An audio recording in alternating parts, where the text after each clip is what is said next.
My seminars can help you do that. And then once you've been trained a little bit, then you can start to do this on your own. And you can start to notice more things by yourself.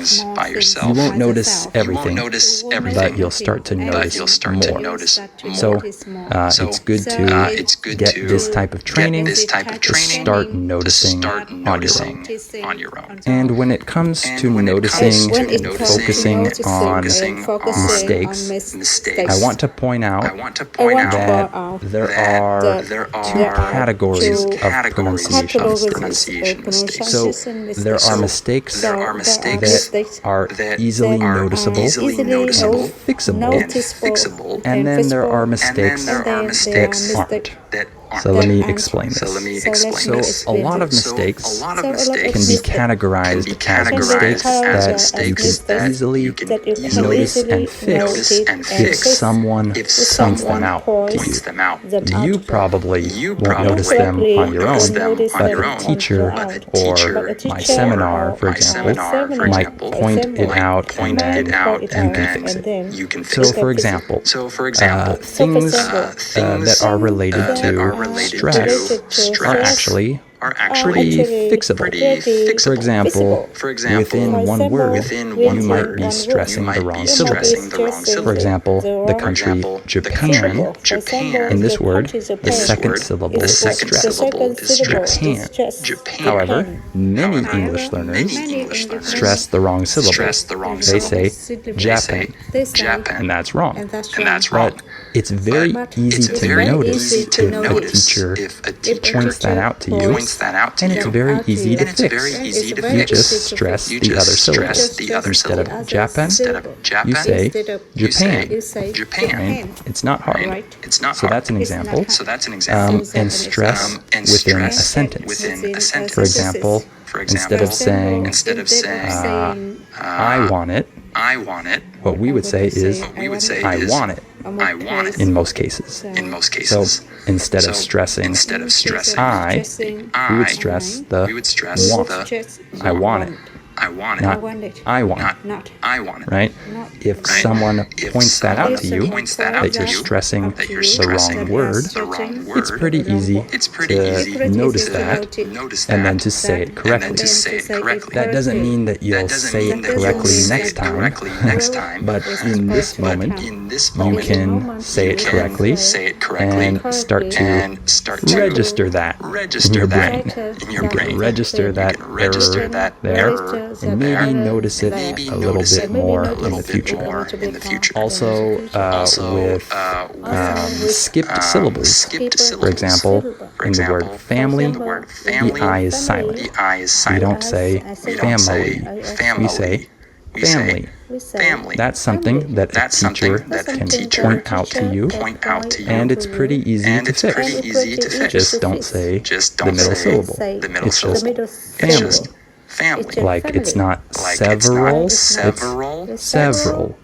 You just skip the syllable. So if someone points that out to you, it's pretty easy to fix. Also, certain letter combinations, like the TU, can be pronounced chu sometimes, like situation, and DU can be with a j sound, like graduate. Okay? Or sometimes you're just saying the wrong vowel. Instead of saying priority, maybe you say priority.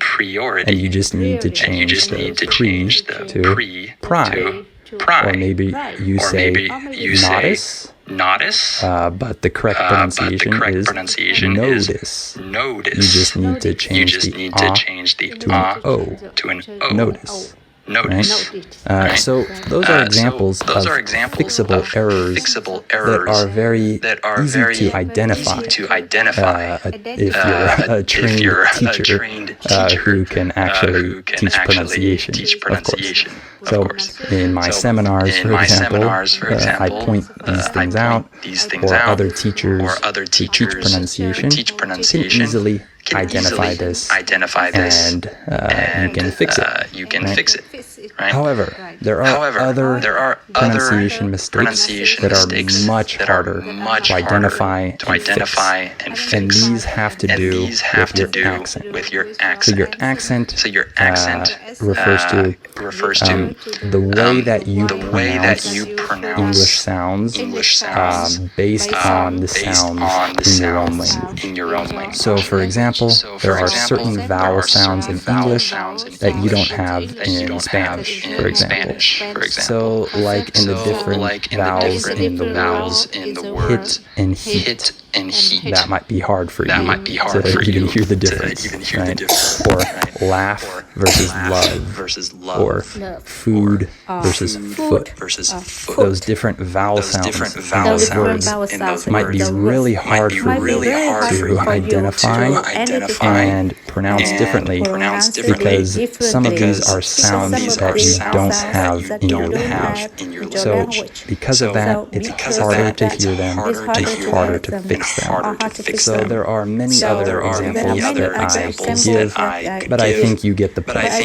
Right, there are some errors that are not easy for you to hear, and they're not easy for you to fix. And you have to accept the fact that you're not going to get rid of your accent very quickly. That's going to stay for a long time, and usually it stays forever. But you can reduce it over time. It takes a long time. So when it comes to improving your pronunciation, I would say that you should focus mostly on the fixable errors.